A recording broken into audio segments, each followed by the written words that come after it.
So this is that time in the night where we'll do this thing where we'll center ourselves. And from this place, it looks pretty cool because we're balanced. And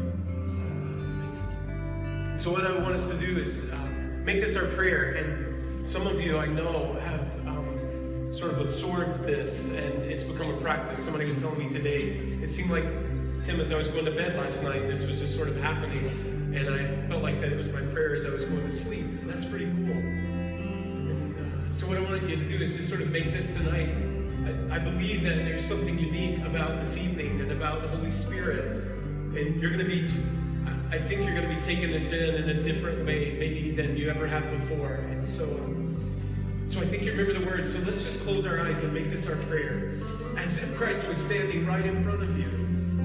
Let's pray together. Lord, prepare me.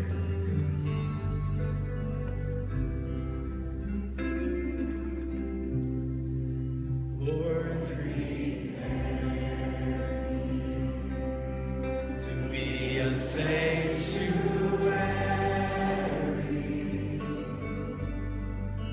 pure.